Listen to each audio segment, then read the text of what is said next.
Hey, how's it going guys, Kris here, bringing you another Battlefield 5 guide today, and in this one we're going to be taking a good look at the ZH-29. A slow firing but powerful self-loading rifle for the Recon class that you'll be able to get your hands on when you get to class rank 10.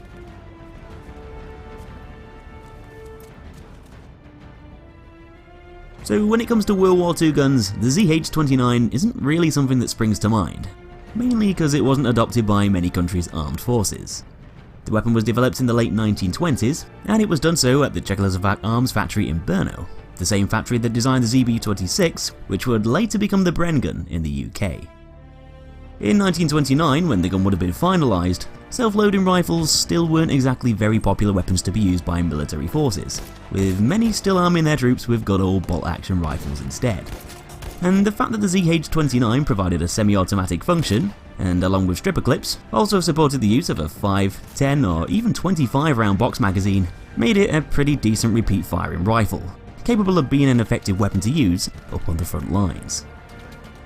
It was chambered for the 8mm Mauser cartridge, which, along with Germany, was being used in quite a lot of different militaries around the world at the time, including Czechoslovakia, where the gun was put together. Though it was also offered in a variety of other chamberings too, to try and gain more traction in the market overseas. Despite seeming like a pretty successful weapon, it never really took off in terms of popularity, as quite a lot of the armies the ZH-29 was offered to during the 1930s knocked it back. It was a bit too heavy for a lot of people's likings, and quite a lot of militaries were looking out for lighter weapons with a shorter size, basically something more portable and easy to hold. It was a fairly expensive rifle to manufacture, and because a section of its barrel was exposed, this meant that it wasn't really compatible with a bayonet, which still would have been a bit of a design flaw for a lot of European forces at the time. The gun's heavy frame did however make it quite robust and accurate, and the fact that it could contain more ammo through the use of magazines did give it some appeal. The ZH-29 was made in fairly limited quantities throughout the 1930s, many of which were bought by Asian and African countries, with the majority of units being shipped over to China. Though the weapon's manufacture would come to an early end in 1938, at the dawn of the Second World War, as the Germans occupied Czechoslovakia, who confiscated remaining rifles to be used by the Wehrmacht and stopped further production of the gun forevermore. So anyway, time for those stats. Right off the bat, the first thing I can say about the ZH-29 is that it's a bit of a beast. The gun deals a maximum damage of 54 up to 25 meters, which then very gradually slopes down a little bit over distance to reach its minimum damage of 52 at 70 meters and beyond. So it's going to deal a very consistent amount of damage over all ranges, nicely translating over to a 2-bullet kill against a fully healed opponent in pretty much all cases. This damage graph practically mirrors the Subslada 1906's, and so it gives it some of the highest damage readings of all the self-loading rifles. All of the Recon's SLRs are generally going to kill in 2 bullets up to 50 meters, though the RSE and Model 8 are going to require an extra shot to kill further away, giving the ZH-29 more of an advantage against those longer range targets. Being able to punch 2 shots into someone to bring them down, no matter the situation, is a pretty big deal, as the ZH-29 actually delivers the same close range damage as the Krag Jorgensen, and it's not all that far behind the Lee Enfield either. Because the bolt action rifles typically take 2 body shots to kill, and with the ZH-29 firing in semi-auto, this gives it unrivaled kill times in comparison, unless of course you're going for headshots, which are going to be a lot more brutal if you're firing one of those bolt actions. Headshots with the ZH-29 are still going to pack a pretty mean punch, but they're only going to kill an enemy who's already been weakened first, often meaning that it's going to take 2 shots to bring them down anyway. I guess one of the bigger downsides to using the ZH-29 is the fact that it fires slower than the other self-loading rifles at a speed of just 150 RPM, which is still far quicker than the bolt actions, but still not quite snappy enough to rival the other SLR's kill times, under 50 meters. This rate of fire can be boosted up to 163 RPM with the trigger job specialization, putting it on par with the Selbstlade 1906, giving it the same kill times across all distances. Though it's still not quite enough to compete with the Model 8 or the RSC, which are going to be a bit deadlier within those shorter sight lines, firing faster and dealing a similar sort of damage over close to medium ranges.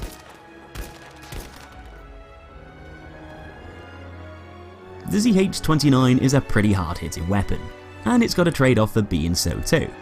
Having a fairly jumpy recoil pattern that can often be a bit harder to control, especially when you're firing at the gun's maximum rate. It's pretty much got 0 horizontal recoil, putting it on par with the other SLRs, generally making it very precise. but the main issue with the gun's recoil pattern comes down to those vertical figures instead. With an upwards kick value of 2 and vertical increase figure of 0.3, this gives it the same sort of recoil characteristics as the Selbstlader 1906, which isn't exactly a huge surprise, with them both firing the same round and dealing the same sort of damage. This gives the ZH-29 a bit more recoil than the likes of the Model 8 and the RSC, slightly hindering its ease of use over distance when firing consecutive shots, as your line of fire is going to violently bounce upwards more and more as you frantically tap that trigger. This recoil can be problematic in some cases, as other than making the rifle a bit trickier to use, it's also going to force you to slow down your shots in order to actually hit your targets if they're quite far away, further reflecting on those kill times. Despite this though, the extra vertical recoil is a good way to balance the ZH-29 so that it's not too effective over range compared to the other Recon weapons. Though with the recoil buffer, you can actually reduce a bit of the gun's vertical increase, dropping it down to 0.233. It's not a drastic decrease, but it is going to help you out a bit when you're firing off multiple shots. And with the ZH-29 often requiring 2 bullets to kill, this can be a pretty nice benefit in a lot of mid to long range gunfights. Muzzle velocity is really quite high, with the ZH-29 flinging its bullets out at a speed of 760 meters per second, which is actually quicker than all the base game bolt action rifles, so this is going to complement the gun's extra power over distance by making it easier to lead enemy movements further away. And to make life even easier still, the high velocity bullet specialization can be applied too, boosting that bullet speed up to 860 meters per second, thus increasing the gun's ranged effectiveness even more, potentially giving the ZH-29 one of the highest bullet speeds in the whole game. Now the ZH-29 holds a pretty standard 5 rounds of default, which can be loaded into the gun via stripper clips or by simply topping up the magazine with individual cartridges. This is kinda normal for most self-loading and semi-automatic rifles in Battlefield 5, and in this case it means you should typically expect to be able to kill a couple of enemies per reload. Reloading 5 round stripper clips while the magazine is empty is usually going to be much quicker than loading in several rounds one after the other, with clip reloads taking 3.72 seconds and with tactical ones lasting between 3.3 to 5 seconds, depending on however many rounds need to be added of course. These times generally aren't all that great, and are sort of average when compared to a few of the other self-loading rifles, though if you equip a scope, then that scope is going to essentially block off the top of the gun's receiver, preventing the use of stripper clips. So if you want to equip some longer ranged optics with the ZH-29, then this is going to lengthen empty reload times, which might be a bit of an inconvenience, especially with the weapon being better suited for longer ranged fights. Fortunately for the ZH-29, you can actually choose to use detachable box magazines through Specializations, which are going to be really useful if you have the habit of reloading frequently in between gunfights, as these are going to cut tactical reloads down to just 2.95 seconds, making them a lot snappier and more consistent than before. However, by doing this, you'll also be at more of a disadvantage when performing empty reloads, with those mags actually taking more time to swap over than clips, which are almost a second faster to slot in. Empty detachable magazines take 4.55 seconds to reload, though if you're using a scope, then this is still going to be better than having to shove in each round individually, with the scope not getting in the way of those detachable mags, which are fed into the underside of the receiver rather than the top. By using detachable mags, you'll also be granted an extra 6 bullet to use too, another reason why you might want to consider using them, as this is going to give you more room to take advantage of the magazine's faster tactical reloads before the gun is completely empty, also potentially allowing you to kill more enemies in the process before you'll be forced to reload.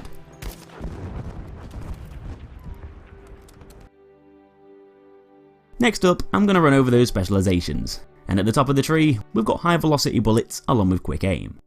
Because the ZH-29 has properties to make it excel over those further ranges, I prefer to increase its muzzle velocity to make it even easier to line up shots on moving targets far away. Quick aim would probably be more useful if you're playing aggressively closer to the front lines, but because there's other SLRs that tend to perform better here within these earlier ranges, it might be better to play to the ZH-29's strengths instead, by fully utilising its higher power over distance, where that quicker bullet speed should help you out more often. The middle section of the spec tree gives us 2 routes, and running down the left side gives us slings and swivels to shorten deploy time, along with the trigger job spec to speed up the gun's steady rate of fire. Both fairly aggressive options to boost the weapon's effectiveness within shorter sightlines. The right side of the tree gives us detachable magazines, along with the barrel bending spec, speeding up tactical reloads, giving you an extra bullet per mag swap, and making the ZH-29 more accurate by reducing some of its spread. I generally prefer to go down the slightly less aggressive route, with this gun in particular, as although a faster RPM might sound tempting, it can be quite hard to actually take advantage of that faster fire rate gained by the trigger job spec, unless you're pretty much right on top of your enemy in CQC, due to that high vertical recoil often getting in the way. Having those detachable magazines are really going to help you out with reliability, making the gun seem a lot more usable in pretty much all situations, and with it having less spread to impact accuracy and aimed fire, picking these specializations seems like a no-brainer, as they're going to improve your precision and generally make the gun a less finicky thing to use, especially if you've decided to slap a scope on it. Last of all, we've got two choices to help improve the weapon's stability, with the recoil buffer lowering some of that vertical recoil gain when firing multiple shots, and the option to equip a bipod, greatly improving the gun's performance when it's in use. If you like to take on enemies from defensive positions, then that bipod is going to be quite useful, especially in combination with some long-ranged optics.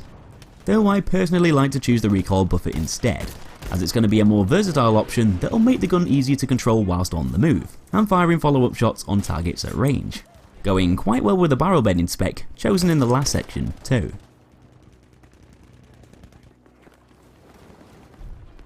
So anyway, in conclusion, the ZH-29 is a monster of a gun that can tear people apart over all ranges, being able to drop targets in just 2 shots no matter the situation. It's capable of knocking huge chunks out of your opponent's health bar, but that's whenever you can successfully get those bullets to connect with them, which can sometimes be easier said than done, with the weapon having a pretty nasty vertical kick reading, which often causes its line of fire to drift upwards a lot more than you'd probably like, forcing you to slow down the pace in which you fire those shots out, reducing those kill times in the process. The ZH-29 also suffers with a really slow rate of fire, making it a less competitive option to use for closer ranged encounters, putting more pressure on you to land your bullets on target, as missing will often result in you getting shredded by the opposition in a gunfight, and the combination of having a bouncy recoil pattern with a sluggish fire rate can often make the ZH-29 a trickier gun to get to grips with, especially if you want to try and push through enemy defences and play in an aggressive way. For this reason, it can often prove to be a more defensive weapon instead, having better qualities to boost its long-ranged effectiveness, like its strong power over distance and a very high muzzle velocity to boot. These factors will usually make the ZH-29 more suitable than other SLRs for long-ranged combat, and playing with a more passive mindset, as although it can still perform reasonably well within closer territories, it's still not going to be quite as dependable here as some of the other, faster-firing SLRs with lower amounts of recoil per shot. In other respects, the ZH is pretty similar to the other Recon weapons, being able to hold up to 5 rounds using clips and having to perform individual bullet reloads when topping that magazine back up. Though with the option to pick detachable mags, this gives it a really nice benefit over a lot of the others, helping to make it a more reliable gun, especially if you've chosen to equip a scope, which restricts the use of those clips. Overall, the ZH-29 can be seen as a very powerful, angry weapon that really wants to punish its victims one shot at a time, but this can often reflect on its ease of use, making it a bit slower and less controllable than a lot of the other self-loading rifles. Though if you can get the hang of the way the gun kicks around and learn to shoot at a steadier pace to get those bullets to land, then the ZH-29 can be a brutal weapon to use over pretty much all distances, being more ideal when used passively against opponents further away. So that's it for another weapon guide folks, hope you enjoyed it. Give me a thumbs up if you did, and make sure you subscribe to stay updated with loads of new content coming up in the future. Thanks for watching, and I'll be seeing you in our next episode.